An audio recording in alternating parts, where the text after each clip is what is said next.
حضرت انس بن مالک رضی اللہ تعالیٰ عنہ کہتے میں حضور کی بارگاہ میں بیٹھا تھا اور کئی سردار آئے ہوئے تھے، مجمع لگا تھا، ایک پگلی عورت آ گئی، دیوانی پگلی، پرانے کپڑے میلے کچیلے، جوتے ٹوٹے ہوئے، بال بکھرے، آ کے کھڑی ہو گئی۔ دیکھے کبھی کچھ پاگلوں کو وقت دیتا؟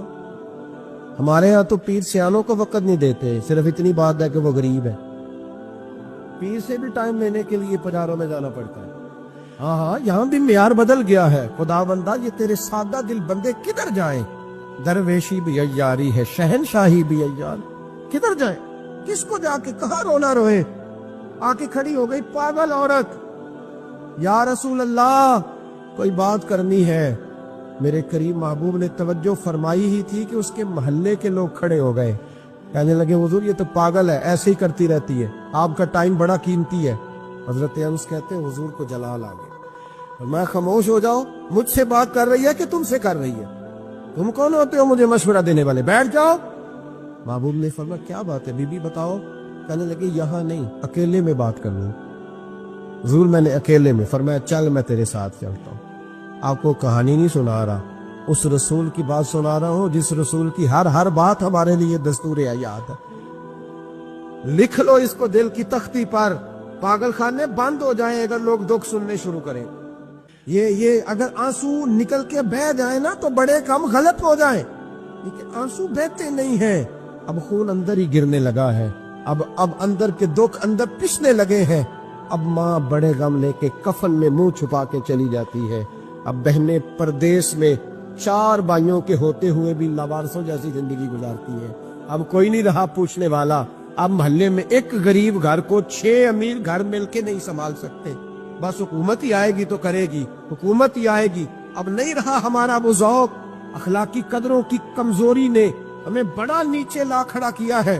بھائیو، نبی کریم اس پاگل عورت کے پیچھے پیچھے حضور نے چلنا شروع کر دیا، حضور کو صحرا میں لے گئی، ریت پہ میرے محبوب کو بٹھا لیا، ریت پہ۔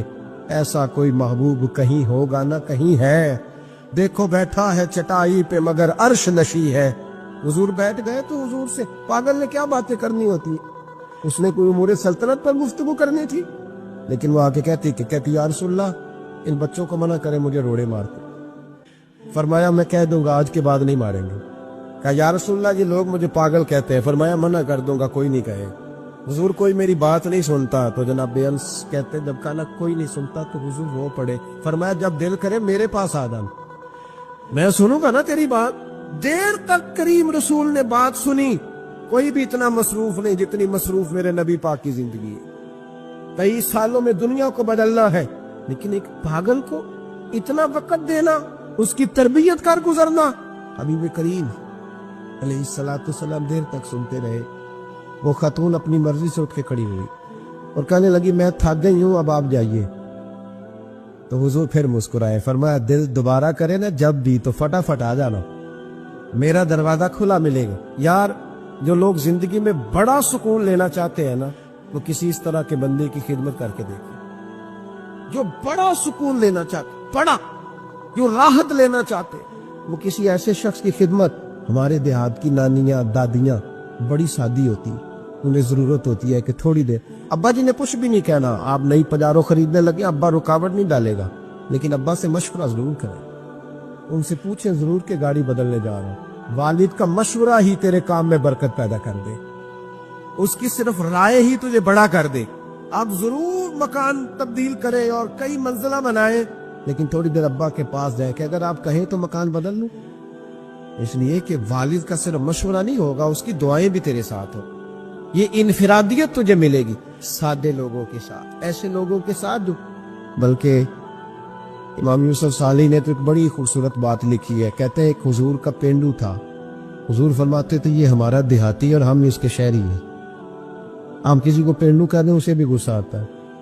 میں نے بھی دیکھا ایک نوجوان بڑا ناراض تھا دوسروں، کیا ہوا؟ کہتا سب مجھے پینڈو کہتے ہیں۔ میں کہ یار تو مینو کہے، میں الحمدللہ پینڈو ہوں، میرے ابا جی بھی پینڈو ہیں، میرے دادا جی بھی پینڈو ہیں۔ پینڈو ہونا کوئی معاذ اللہ تعالیٰ بری بات ہے؟ اس میں کیا قباحت ہے؟ عرب کا تو رواج تھا کہ جب بچہ پیدا ہوتا تھا تو اچھی آب و ہوا کے لیے گاؤں میں بھیجا کرتے تھے۔ میرے محبوب پاک بھی حضرت حلیمہ سعدیہ کے گاؤں میں جا کے رہے ہیں، یہ عجیب بات ہے بھائی، جتنے شہر آباد ہیں یہ سارے دیہاتیوں نے یہ آباد کیے ہیں، سب نے۔ یہ الگ بات ہے کہ شہر میں آ کر پڑھنے والے بھول گئے کس کی ماں نے کتنا زیور بیچا تھا، یہ بھول گئے لوگ۔ اب وہ کہتے ہیں ہم تو رئیس اعظم سے شروع سے ہی۔ تھوڑا پیچھے پلٹ کے دیکھ، تیرے ہوش ٹھکانے آ جائیں گے۔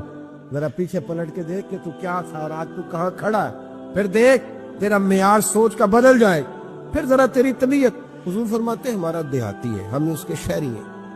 اب اس نے دیکھا حضور کی بارگاہ میں کئی لوگ تحفے لے کے آتے ہیں، اور نبی پاک تحفہ قبول فرماتے، اور بلکہ فرماتے تھے دیا بھی کرو لیا بھی کرو، محبت میں اضافہ کرے گا، محبت میں اضافہ کرے گا۔ بہت سارے صحابہ تحائف لاتے، وہ غریب آدمی تھا، دل بڑا کرتا تھا۔ انہوں نے پتہ کیا کرنا شروع کیا، ادھار چیزیں خریدتے دکانداروں سے، کہتے یا رسول اللہ صدقہ نہیں تحفہ ہے۔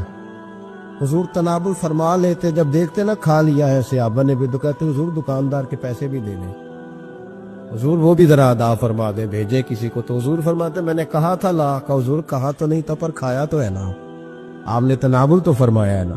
یا حضور فرماتے کیوں لائے؟ مسکرا کے پوچھتے، مسکرا کے پوچھتے، کہتے یا رسول اللہ اس لیے کہ سارے لاتے ہیں، میں غریب ہوں، نہیں میرے پاس پیسے، اب لانے تو ہے نا، تو مہربانی فرمائے پیسے۔ حضور بھیجتے جناب ابو بکر صدیق، فرماتے جا اس دیہاتی کے پیسے دے آ۔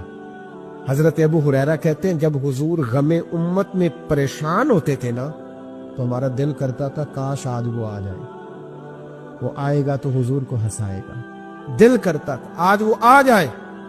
کہتے ہیں ایک دن نبی کے، یہ مسند امام احمد بن حنبل میں بھی موجود، فرماتے ایک دن وہ بازار میں کھڑے نا، مدینے کے بازار میں کھڑے کچھ خرید رہے تھے، کچھ خرید رہے تھے۔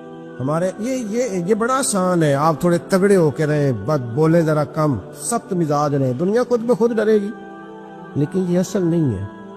اصل یہی ہے کہ آپ محبت بانٹیں، آپ پیار کریں۔ ٹھیک ہے فضولیات اور لغزیات سے بچنا چاہیے، لیکن اس طرح کا معیار بنا لینا کہ اپنے بھی کوئی بات نہ سنا سکے، کوئی قریب ہی نہ آ سکے، کسی کو یہ طاقت ہی نہ دینا کہ وہ اپنا آپ کے ساتھ مل کے کوئی اظہار محبت کر سکے، یہ معیار نہیں ہے۔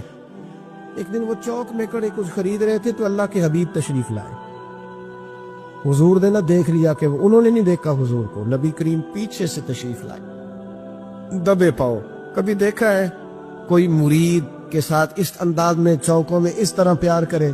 محبوب پیچھے سے آئے اور آنکھوں پہ ہاتھ رکھ دیا، فرمایا بول بلا میں کون ہوں، بتا بلا میں کون ہوں، بول۔ حضرت ابو ہریرہ کہتے ہیں انہوں نے نا اپنی کمر پیچھے کی اور حضور کے علم نشرہ کے سینے سے رگڑنے لگے، عرض کرنے لگے یا رسول اللہ آپ تو 7ویں گلی سے گزرے تو پتہ چل جاتا ہے میرے حبیب گزر رہے ہیں، حضور یہ کوئی بھلائی جانے والی چیز ہے؟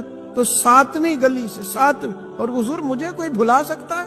مجھے وہ خواجہ غلام فرید صاحب نے محبوب کی بارگاہ میں بڑے ادب سے کہا تھا، کہنے لگے تن تندور ہڈاں دا بل تے اسی ہاواں نال تپایا، کپ کپ مکیاں پیڑے کیتے، اتوں عشق پلیتھن لایا، تن دا سالن مل دی ہانڈی لون صبر دا پایا، غلام فریدا وے میں ساری تیری، تینوں اجے یقین نہیں آیا؟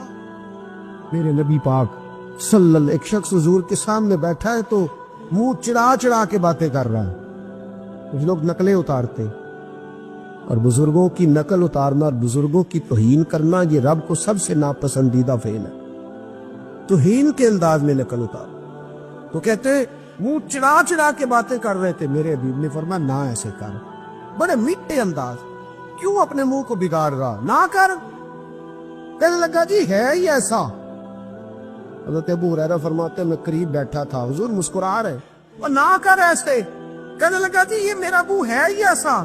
فرماتے میں دیکھ رہا تھا حضور کے چہرے کا رنگ بدلا، آنکھوں میں جلال آیا، میں اچھا جا پھر ایسا ہی ہو جائے، جا پھر ایسا ہی ہو جائے۔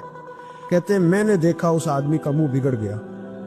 حضرت ابو ہریرہ فرماتے وہ رویا کرتا تھا مدینے کی گلیوں میں اور کہتا تھا کوئی مجھے معافی لے دو، لیکن گرا جو ان کی نگاہ سے وہ سنبھل نہیں سکا، گرا جو ان کی نگاہ سے کبھی سنبھل نہیں سکا۔ کوئی ایسا کام نہ کرے، کوئی ایسا کام نہ کرے، کوئی بھی، جس سے حدیث صحیح میں موجود ہے بنی اسرائیل کے ایک شخص نے اپنی ماں سے بد دعا لی تھی اور عابد زاہد تھا، لیکن ماں کا نافرمان تھا، تو اماں نے کہا جا مرنے سے پہلے تو آزمائش میں مبتلا ہو جائے، رب کی خفیہ تدبیر سے ڈرنا چاہیے۔ تو مرنے سے پہلے پہلے ایسی آزمائش میں ڈال گیا کہ ایک بری عورت نے الزام لگا دی، لگا الزام، لیکن زمانے میں رسوائی چاروں جانب ہو گئی۔ تو لوگ آگے کہتے تھے تیرے ساتھ کیا بنا؟ کہتے کچھ بھی نہیں، میری اماں نے میرے لیے بد دعا کی تھی، اس کا رنگ دیکھ رہا ہے۔ کیوں میں نے ستایا اپنی ماں کو؟ توبہ کر، دعائیں لیا کرے زندگی میں۔ بد دعاؤں والے کام ہم تو 1 منٹ لگاتے بد دعا لینے میں، 1 منٹ لگاتے، 1 منٹ۔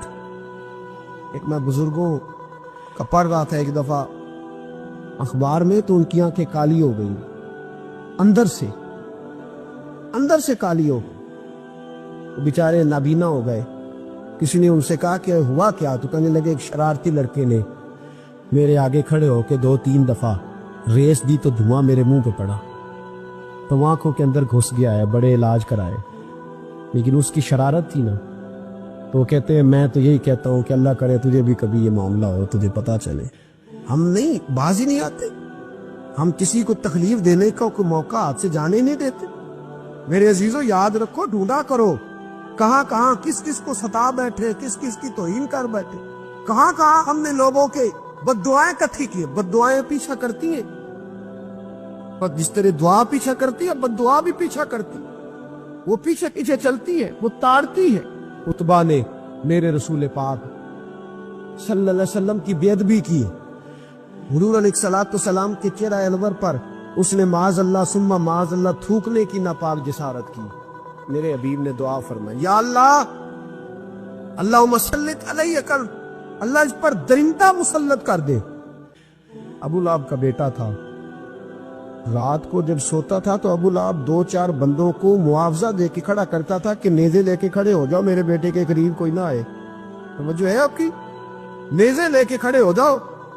لوگ کہتے تو انہیں نبی بھی نہیں مانتا اور بات ہر ایک مانتا ہے، پیغمبر بھی نہیں مانتا، تو ان کے جملے کہنے لگا میں مانوں نہ مانوں بات الگ ہے، لیکن میرا تجربہ ہے، جو اس کے منہ سے نکل جاتا ہے وہ ہو جاتا ہے، جو ان کی زبان اتھر سے نکل جاتا ہے وہ۔ ایک سفر پہ جا رہے تھے، قیام کرنا تھا، سونا تھا، 4 پائیاں لگی چاروں جانب، تو بیچ میں ابو لہب نے اپنے بیٹے کی 4 پائی لگائی، بیچ میں۔ جاگ رہے ہیں آپ لوگ؟ ارد گرد دوسرے لوگ سے بیچ میں، اور لوگ کہنے لگے تو پاگل ہو گیا ہے، اگر کوئی شیر آئے گا تو باقیوں کو نہیں کاٹے گا، صرف اس کو کاٹے گا۔ کہنے لگا بد دعا تو اس کے لیے ہوئی ہے، دعائے ضرر تو اس کو ملی، اسی پہ مسلط ہوگا۔ شیر آیا رات کے اندھیرے میں، لوگ تھکے ہوئے تھے، ایک بندہ جاگ رہا تھا، وہ کہتا اس نے سب کے منہ سونگے، لیکن کسی کو اس نے تکلیف، کسی کو تکلیف، سونگتے سونگتے عتبہ تک آیا۔ اور لفظوں کا فرق دیکھیے گا، آیا ہے، چیرا ہے، پھاڑا ہے، ٹکڑے کیے، حصے بکھرے کیے، لیکن ایک بوٹی بھی نہیں کھائی، مار دیا، چہرہ بگاڑ دیا، وجود کاٹ دیا، چلا گیا قتل کر کے، کھایا نہیں ایک لقمہ بھی اس کے وجود۔ بھائی درندے پھاڑنے آتے کہ کھانے آتے؟ وہ کھایا نہیں، پھاڑ کا چلا گیا۔ لوگ سویرے پوچھنے لگے صحابہ سے کہ ماجرا کیا ہے؟